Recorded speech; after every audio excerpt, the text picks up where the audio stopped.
Ya pemirsa, 10 orang termasuk pasangan suami istri asal Kabupaten Kuningan, Jawa Barat yang menjadi korban perdagangan orang di Kamboja segera kembali ke tanah air. Ya, mereka tak sabar untuk kembali ke kampung halamannya dan kini masih menunggu proses pemulangan.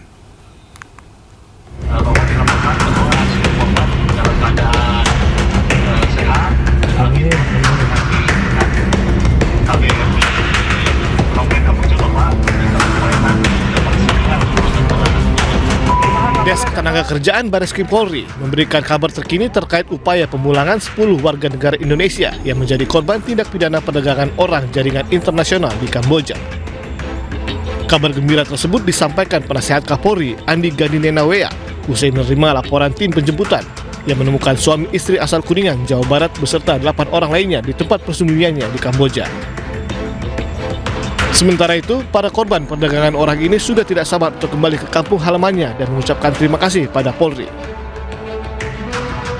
Terima kasih atas bantuannya, Pak. Kami mohon doanya semoga kami dipermudah dan dilancarkan untuk kepulangannya, Pak. 10 korban perdagangan orang ini masih menunggu proses pemulangan dari Kamboja yang rencananya akan disambut langsung Kapolri serta Kapolres Kuningan. Sebelumnya, keluarga korban melapor ke Bareskrim usai mengetahui kondisi korban yang tertekan dan terluka di Kamboja. Para korban diduga dipaksa menjadi admin judi online ilegal dan mendapat perlakuan tidak manusiawi. Dari Kuningan, Jawa Barat, Mahardika, iNews melaporkan.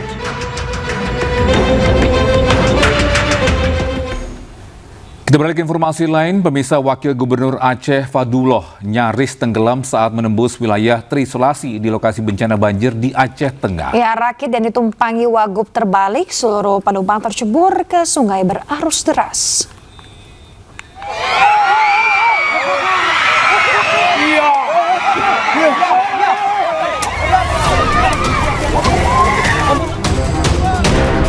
Wakil Gubernur Aceh Fadullah nyaris tenggelam saat menembus wilayah terisolasi saat melakukan kunjungan ke kawasan Pame untuk menyalurkan bantuan kepada korban banjir bandang dan longsor. Untuk mencapai lokasi, Fadullah dan rombongan harus melewati jalur ekstrim dan menyeberangi sungai menggunakan rakit darurat, satu-satunya akses yang masih tersisa setelah jembatan dan jalan rusak parah diterjang banjir dan longsor. Namun di tengah derasnya arus sungai, rakit yang ditumpangi rombongan tiba-tiba terbalik. Seluruh penumpang tercebur ke sungai. Fadullah dan rombongan nyaris tenggelam dan bertahan hingga akhirnya berhasil diselamatkan oleh tim pengamanan dan warga setempat. Tidak ada korban jiwa dalam insiden ini, seluruh rombongan berhasil dievakuasi dalam kondisi selamat. Dari Aceh, Jamal Pangwa, iNews melaporkan.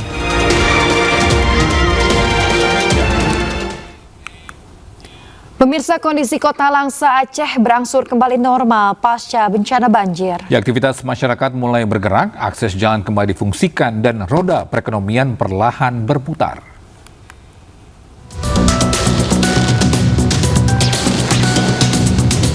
Pasca bencana banjir yang melanda Kota Langsa Aceh, upaya pembersihan dan pemulihan terus dilakukan secara gotong royong oleh pemerintah, relawan, dan warga. Alat berat seperti ekskavator dikerahkan membersihkan sisa material banjir di ruas jalan dan bahu jalan, sementara kendaraan roda 2 dan roda 4 kembali melintas menandai pulihnya akses transportasi utama di dalam kota maupun antar wilayah. Bang, udah nggak kayak yang awal tuh Bang ya. Awal agak susah, ya kayak sembako mahal semua, harga naik. Tapi alhamdulillah sekarang udah normal. Kayak BBM udah bagus lah Bang. Nggak kayak awal Bang, kalau nggak ngantri Bang semua Bang. Sementara Satuan Pelayanan Pemenuhan Gizi Langsa Barat telah menyalurkan bantuan sembako dan makanan siap saji kepada korban banjir. Hingga kini sebanyak 1.144 paket makanan siap saji telah dibagikan ke wilayah terdampak. Ketersediaan memang agak payah dan harga berat, agak tinggi. Cuman kami sebagai relawan ya upayakan. Ini udah hati lah, kita bergerak udah hati ini gitu. Seiring berlanjutnya pembersihan dan pemulihan, warga berharap penanganan dapat terus dipercepat agar aktivitas masyarakat sepenuhnya pulih dan tidak banyak warga yang harus bertahan di pengungsian. Presiden Prabowo Subianto pun meyakinkan masyarakat pemerintah akan terus bekerja keras mendorong pemulihan secara menyeluruh, baik infrastruktur, layanan dasar, maupun ekonomi warga terdampak bencana.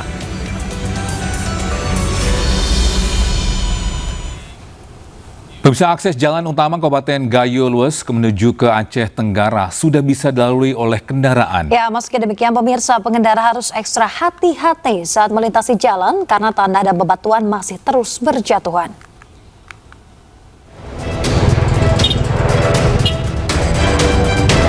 Akses jalan utama yang terletak di Desa Tetumpun, Kecamatan Putri Betung, Kabupaten Gayo Lues menuju ke Aceh Tenggara yang sempat terputus, kini bisa dilalui kembali. Meski badan jalan sempit karena sebagian tertutup bebatuan dan tanah longsor, pengendara tetap berusaha menerobos dengan ekstra hati-hati. Tanah dan bebatuan juga masih berjatuhan akibat kondisi tanah yang tidak stabil. Polisi juga terus berjaga di sejumlah titik lokasi yang masih rentan akan terjadinya longsor. Belum bisa jalan bang, kalau dipaksakan tergantung darah lagi dan air ke sana sama jalan sini. Sopirnya belum bisa bang kalau mobil ini bang. Kalau nggak ahli sopirnya mau ke bawah tuh kita bang. Oke, siap. Tapi bisa bang ya, sempat bisa bang ya masuk ke wilayah ini bang ya? Bisa, cuman kalau mobil kosong bisa lah, cuman kok muatan kurang. Untuk kegiatan pembukaan jalan Aceh ini termasuk di Desa Penomon ini jalan amblas dan longsor, sehingga kami menempatkan personil untuk pengamanan sehingga mengamankan masyarakat dalam melewati lintasan jalan yang baru dibuka selama kurang lebih memasuki hari ke-24. Akses jalan utama Kabupaten Gayo Lues menuju ke Aceh Tenggara sudah bisa dilalui oleh kendaraan. Akses darat yang juga sudah pulih di Aceh adalah jalur Takenggon Bener Meriah. Selain di Aceh, ada 4 akses darat yang sudah pulih di Sumatera Barat, antara lain Sikalau Lembah Melintang, Sawah Suduk Koto Hilalan, Solok Nagari Pinanggahan, dan Padang Mantuang Kayu Tanam. Dari Kabupaten Gayo Lues Aceh, Medi Arjuna, iNews melaporkan. Ya, terima kasih masih bersama kami di iNews Today. Pemirsa, Roysuryo CS ajukan uji laboratorium forensik independen ijazah Joko Widodo. Ya, mereka ajukan lembaga independen BRIN dan Universitas Indonesia sebagai pembanding hasil uji laboratorium forensik yang dilakukan polisi.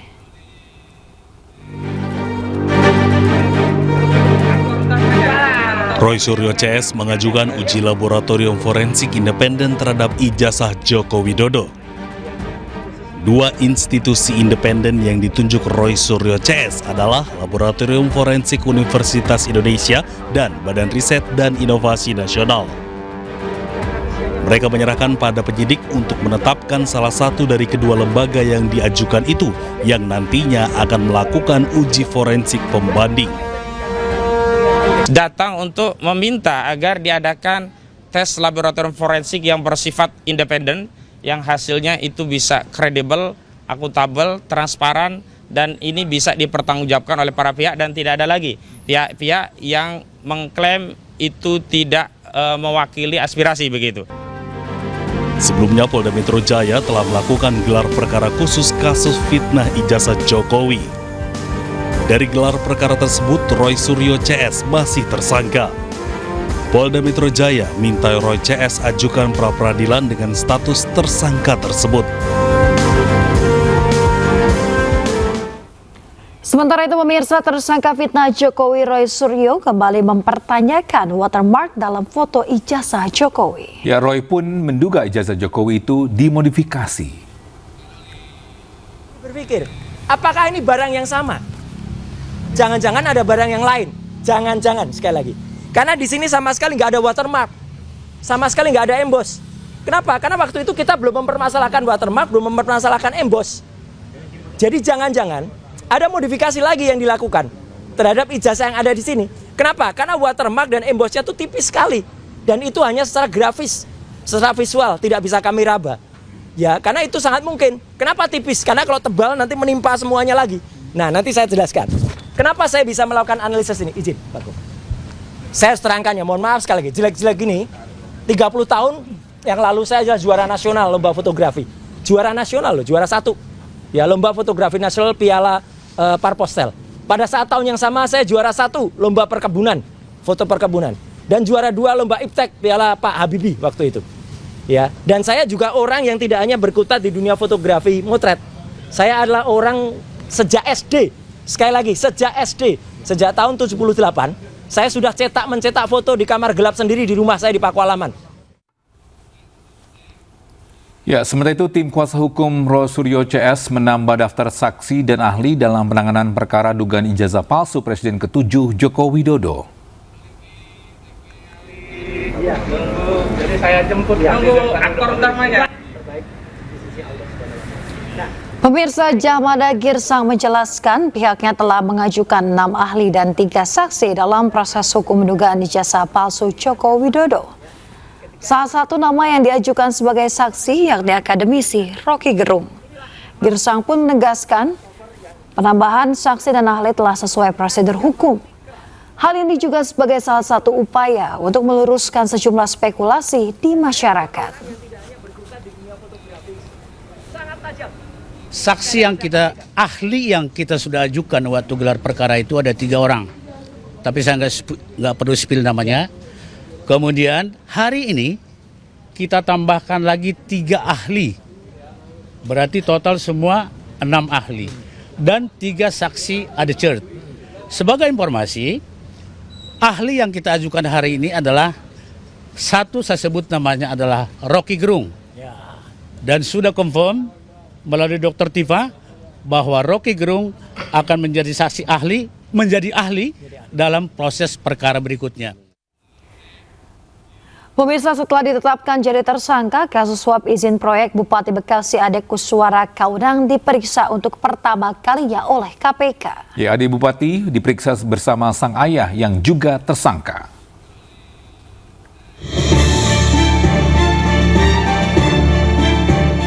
Bupati Bekasi Ade Kussuara Kunang menjalani pemeriksaan di KPK Senin siang tadi. Pemeriksaan ini merupakan kali pertama usai dirinya ditetapkan sebagai tersangka dan ditahan oleh KPK. Ade Kussuara diperiksa bersama ayahnya HM Kunang. Keduanya terlihat selesai menjalani pemeriksaan pada pukul 14.35 waktu Indonesia Barat. Pada kesempatan itu, Ade menyampaikan permintaan maaf kepada masyarakat Kabupaten Bekasi. Jawab, Pak. Masyarakat Kabupaten Bekasi. Oh, gitu, Pak, ya. Sudah terjadi. Oke, makasih Pak Ade. Sehat-sehat selalu, Pak Ade. Diketahui KPK menetapkan Bupati Kabupaten Bekasi Ade Kussuara Kunang dan ayahnya HM Kunang menjadi tersangka kasus suap izin proyek. Dari Jakarta, Tim Liputan iNews melaporkan. Pemirsa, Kasih Perdata dan Tata Usaha Negara Kejari Hulu Sungai Utara Kalimantan Selatan, Taruna Faryadi yang sempat kabur dan juga tabrak petugas KPK saat ditangkap akhirnya menyerahkan diri. Ya, Taruna Faryadi tiba di gedung KPK Jakarta Senin siang.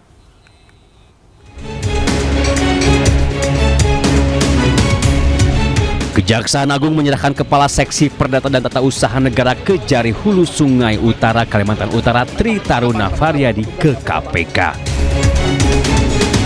Taruna Faryadi tiba di Gedung Merah Putih KPK Jakarta Senin siang sekitar pukul 12:50 waktu Indonesia Barat.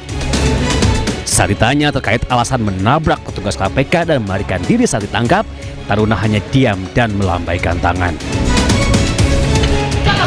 Mereka kabur kemana, Pak, sampai nabrak petugas KPK, Pak? Pak, kenapa sampai nabrak petugas KPK, Pak?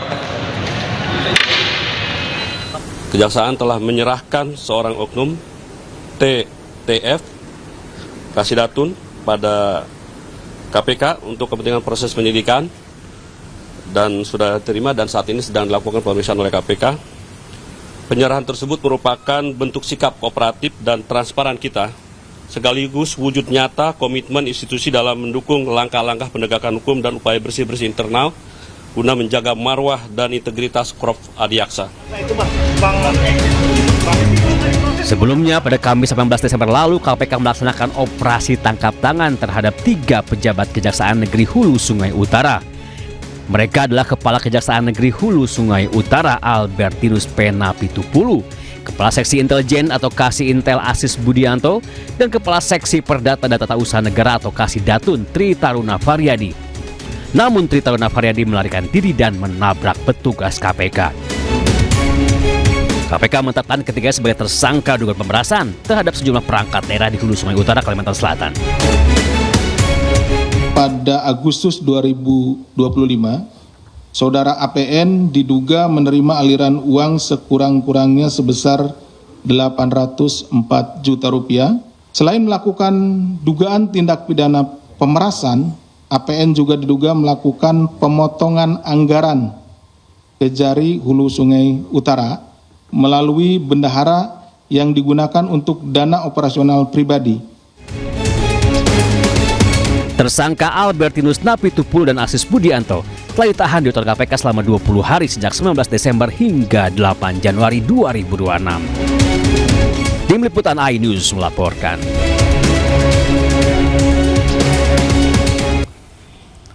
Pemirsa, Komisi Pemberantasan Korupsi terus mengusut kasus dugaan korupsi kuota haji 2024. Ya, Wakil Ketua KPK Fitroh Rohcayanto menyatakan KPK akan segera mengumumkan pihak-pihak yang bertanggung jawab atas perkara tersebut.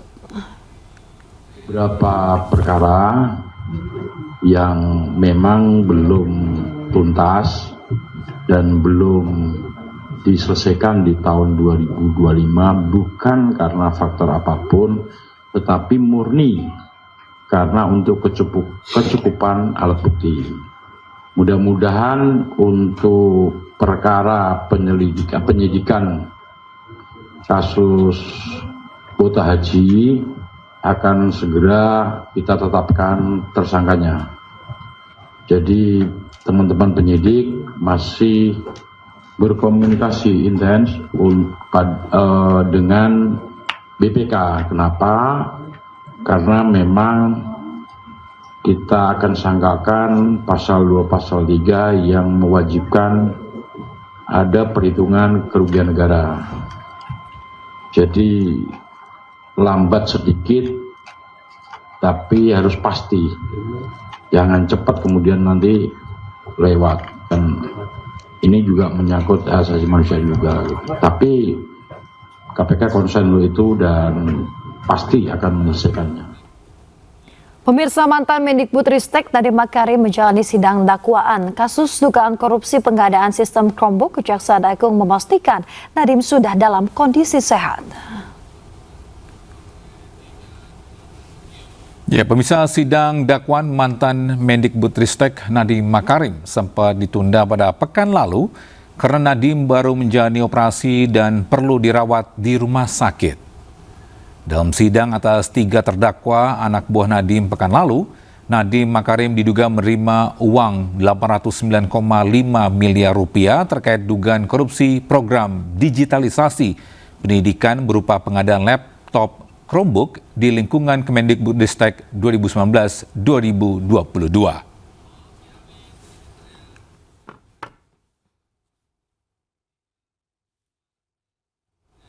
Anda kembali di iNews Today, pemirsa. 2 hari jelang libur Natal dan Tahun Baru, Bandara Soekarno-Hatta dipadati ribuan penumpang sejak pagi.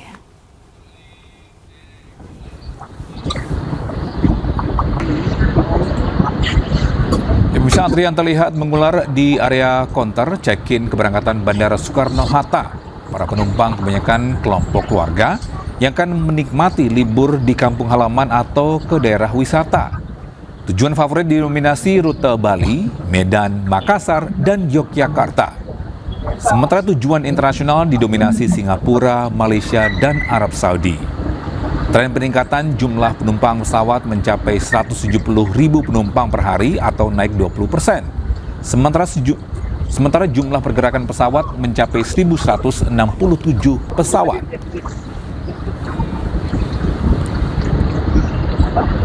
Kalau kita lihat dari data, pergerakan per harinya itu untuk penerbangan adalah di atas 1.100. Sedangkan untuk capaian penumpang itu di atas 160.000 per hari. Baik Terminal 3, Terminal 2, dan Terminal 1. Rata-rata, dan puncaknya itu pada tanggal 21 Desember kemarin, sekitar 170.000 penumpang yang melewati dan dilayani.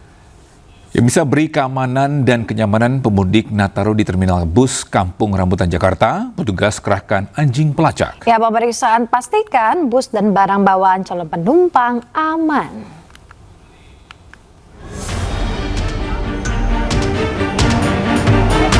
Anjing pelacak ini dikerahkan petugas menghampiri setiap penumpang yang membawa sejumlah barang-barang di terminal Kampung Rambutan, Ciracas, Jakarta Timur. Anjing pelacak mengendus sejumlah koper serta tas calon penumpang. Tidak hanya itu, armada bus yang ingin berangkat turut dideteksi anjing pelacak, khususnya pada bagian bagasi. Anjing pelacak ini dikerahkan untuk mendeteksi benda-benda berbahaya maupun terlarang seperti narkotika, bahan peledak, dan lainnya. Pemeriksaan ini dilakukan untuk memberikan rasa aman dan nyaman bagi penumpang bus.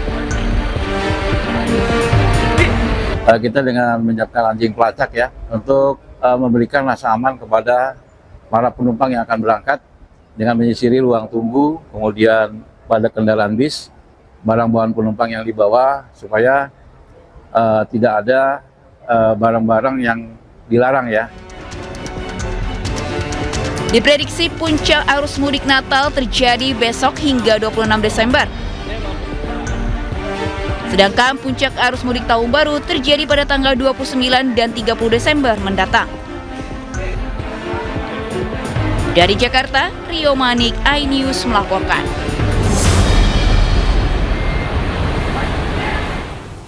Pemirsa, PT KAI Daob 1 Jakarta mencatat sudah 565.000 lebih tiket angkutan kereta api jelang libur panjang Natal dan Tahun Baru. Ya, mengantisipasi lonjakan penumpang, KAI Daob 1 Jakarta operasikan 84 kereta api jarak jauh.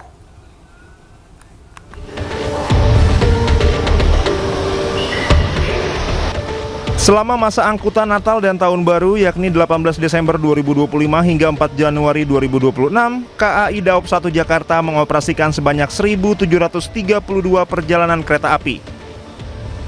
Jumlah ini meningkat sekitar 10% dibandingkan periode yang sama tahun sebelumnya. Hingga 22 Desember 2025, jumlah tiket yang telah terjual mencapai lebih dari 565.000 tiket dari total kapasitas mencapai 909.000 tempat duduk. Tingginya jumlah penumpang diperkirakan mencapai puncaknya pada 24 Desember 2025 dengan okupansi saat ini mencapai 93%. KAI Daob 1 Jakarta juga mencatat antusiasme tinggi terhadap program diskon tarif kereta api kelas ekonomi komersial pada masa Nataru. Lebih dari 217.000 tiket diskon telah terjual untuk periode keberangkatan 22 Desember 2025 hingga 10 Januari 2026. Mengantisipasi lonjakan penumpang, KAI Daob 1 Jakarta mengoperasikan 84 kereta api jarak jauh terdiri dari 68 kereta api reguler dan 16 kereta api tambahan. Dari Jakarta, Jen Cahyani, Raga Firdaus, iNews melaporkan. Ya, sementara itu arus lalu lintas di KM 47 ruas tol Jakarta Cikampek terpantau ramai lancar. Ya, belum terjadi penumpukan kendaraan.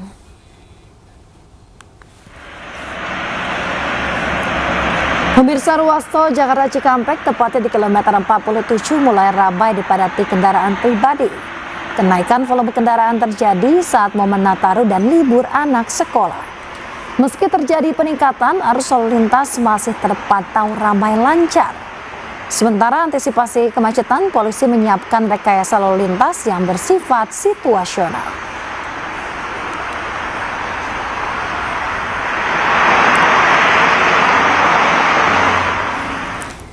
Ya, pemirsa, untuk informasi terkini kita sudah terhubung dengan rekan Jessica Winoto di Stasiun Senen Jakarta dan juga rekan Ismalia di tol Jakarta Cikampek kilometer 47. Ya, kita ke Jessica terlebih dahulu. Jessica, bagaimana kepadatan penumpang di Stasiun Senen saat ini?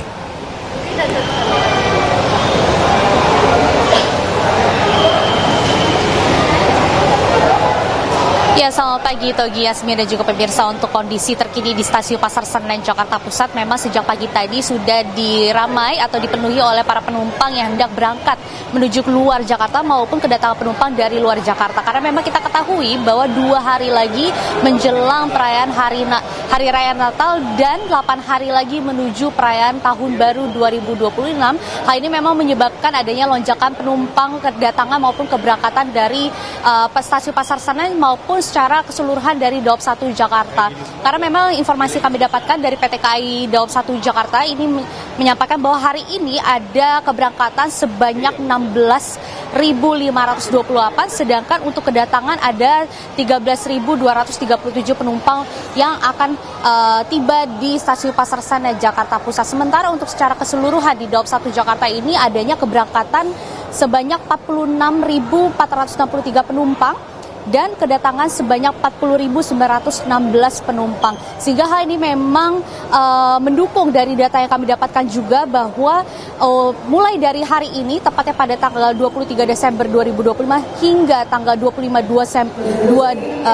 Desember 2025 ini akan sudah menjadi tanggal favorit dari para penumpang yang hendak berangkat maupun pulang ke Jakarta. Karena memang untuk informasinya dari okupansi puncaknya terdapat pada hari esok yaitu tanggal 24 Desember 2025 yang mana sudah mencapai sebanyak okupasi 95%. Sehingga hal ini memang menjadi catatan bagi PT KAI Daob 1 Jakarta untuk menghimbau bagi para penumpang yang hendak berangkat maupun datang ke Jakarta ini dapat memperhatikan barang bawaannya dan juga memperhatikan anak bila mana selalu dipastikan berada di dekat Anda. Dan ada pun juga himbauan dari PT KAI bahwa untuk memperhatikan jam keberangkatan maupun batas untuk sampai di stasiun tujuan Anda. Sementara kita akan terus pantau perkembangan situasi yang ada di stasiun Pasar Senen, apakah nanti semakin siang semakin ramai atau kebalikannya. Sementara itu, Togi, Yasmin. Baik, selanjutnya kita ke rekan Ismalia yang berada di Tol Cikampek. Ismalia, kapan perkiraan puncak arus mudik Nataru di sana akan terjadi?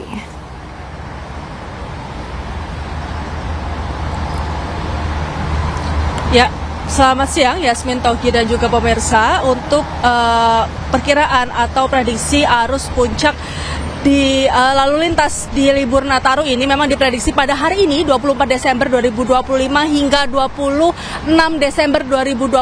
Namun Yasmin, Togi dan juga pemirsa, sedari pagi kami pantau di tempat kami melaporkan khususnya di kilometer 47 ruas jalan tol Jakarta Cikampek ini masih terpantau ramai lancar, tidak adanya penumpukan kendaraan ataupun mungkin bahkan terjadinya kemacetan di tempat kami melaporkan. Karena memang sedari pagi Yasmin, Togi dan juga pemirsa, kami memantau di sini memang kendaraan terus-menerus melaju di tempat kami melaporkan, didominasi oleh kendaraan pribadi dan juga bus pariwisata. Memang keadaan ini juga mengalami peningkatan, maksud kami mengalami peningkatan di hari-hari biasanya, karena memang pada hari biasanya tidak seramai ini Yasmin, Togi dan juga pemirsa. Namun memang belum adanya peningkatan atau belum adanya penumpukan kendaraan di tempat kami melaporkan, yang memang di mana polisi lalu lintas sudah menyiapkan beberapa rekayasa lalu lintas seperti kontraflow yang nantinya jika terjadi kemacetan atau penumpukan di ruas jalan tol Jakarta Cikampek khususnya nanti akan diberlakukan secara situasional.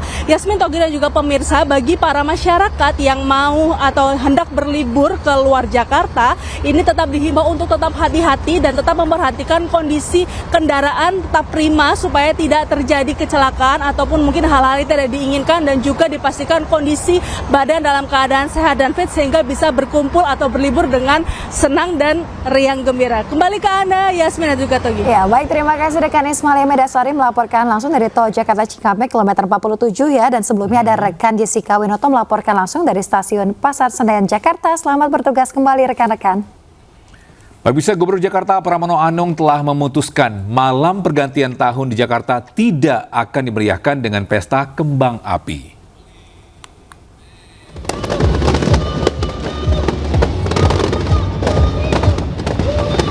Pemirsa, acara malam pergantian tahun di Bundaran HI tidak akan dimeriahkan dengan pesta kembang api, namun ada penampilan dari band The Massive dengan membawakan lagu berjudul Jangan Menyerah sebagai penyemangat untuk saudara setanah air yang tengah dilanda bencana. Selain itu, lokasi pesta malam tahun baru di Jakarta dikurangi, yang semula 14 titik kini menjadi 8 lokasi, yaitu di 5 kantor wali kota, sedangkan 3 lokasi lain di Bundaran HI, kawasan Kota Tua, dan juga lapangan Banteng.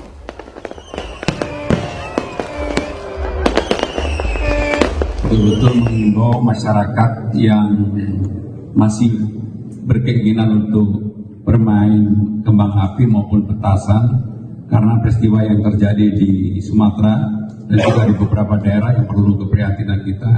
Saya meminta mengimbau betul untuk kali ini ditiadakan dan mudah-mudahan ini tidak mengurangi esensi kita di dalam menyambut tahun baru. Pemirsa, waspadalah terhadap cuaca buruk saat libur Natal dan Tahun Baru. Ya, BMKG memprediksi akan ada bibit siklon pemicu hujan ekstrim di sejumlah wilayah.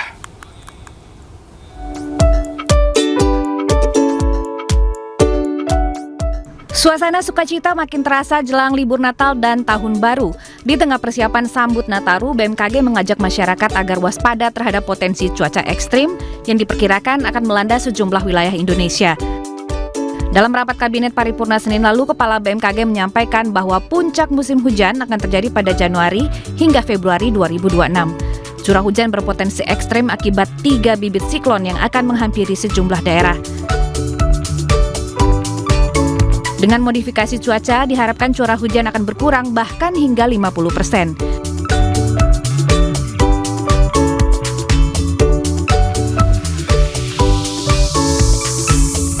Operasi penyemaian awan nantinya akan dilakukan di 6 wilayah kunci. Pergerakan awan hujan dicegah agar tidak mencapai daratan padat penduduk. Lampung, kota-kota di Pulau Jawa, Bali hingga Nusa Tenggara berpotensi mengalami hujan lebat dan juga angin kencang, sehingga wilayah ini menjadi target modifikasi cuaca. Selain itu, masyarakat juga diimbau memantau perakiraan cuaca selama libur Nataru. Rayakan Natal dan Tahun Baru dengan sukacita, namun tetap waspada terhadap cuaca agar momen kebersamaan bersama keluarga jadi nyaman dan berkesan. Tim Liputan iNews melaporkan. Pemirsa, Kapolri Jenderal Listio Sigit Prabowo meninjau Pelabuhan Merak, Banten. Ya, Kapolri memastikan pengamanan dan pelayanan saat Natal dan Tahun Baru serta kesiapan sarana dan prasarana.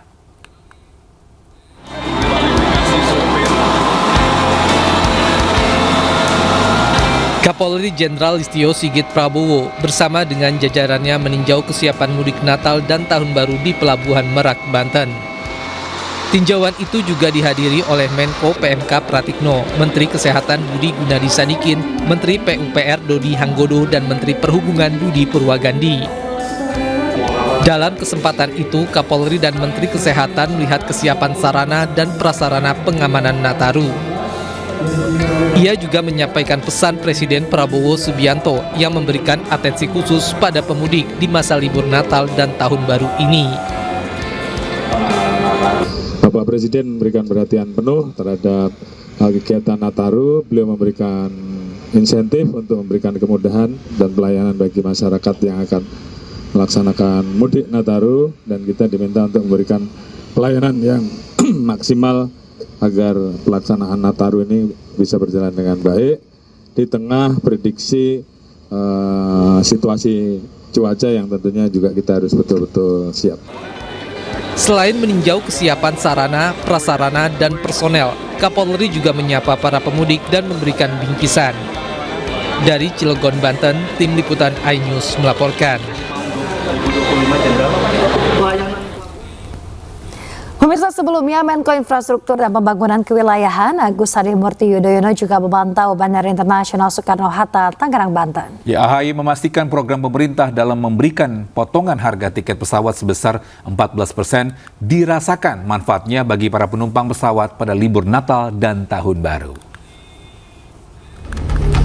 Ya, ini informasi sudah berdampak bahwa Indonesia ini Menteri Koordinator Infrastruktur dan Pembangunan Kewilayahan Agus Harimurti Yudhoyono berkunjung ke Terminal 1C Bandara Internasional Soekarno-Hatta, Tangerang, Banten. Dalam kunjungan ini, AHY memastikan program pemerintah dalam memberikan diskon tarif tiket pesawat ekonomi untuk rute domestik sebesar 14% sejak 22 Desember 2025 hingga 10 Januari 2026 mendatang.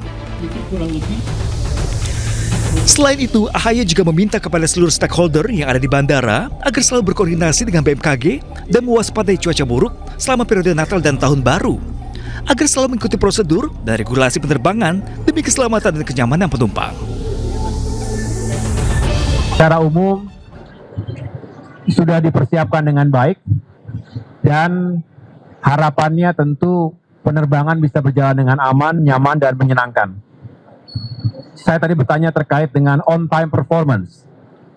Ketepatan waktu dari penerbangan kita sudah di atas 90%, tetapi mudah-mudahan ya semakin baik dari waktu ke waktu. Intinya masyarakat tentu berharap penerbangannya itu tepat waktu, tapi di atas segala-galanya tentu selamat, aman. Oleh karenanya terkait dengan keselamatan ini kita mewaspadai cuaca. Cuaca buruk akhir tahun, termasuk extreme weather, cuaca ekstrim yang kita harus pantau bersama-sama.